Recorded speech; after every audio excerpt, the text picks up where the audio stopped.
because it's Earth Day, I wanted to make sure we got to go out and do something fun outside today.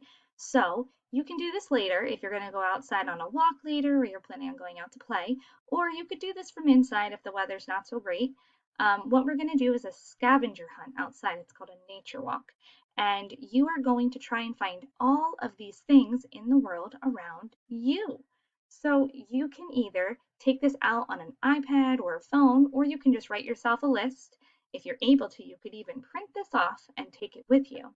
And you're going to see how many of these items you can find. Your goal is to try to find all of them, but there might be some things that you can't find right close to your house, and that's okay too.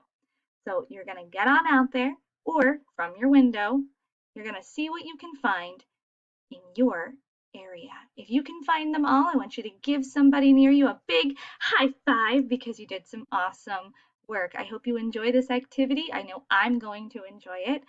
Maybe I'll even get to share with you some of the things that I find. Have fun.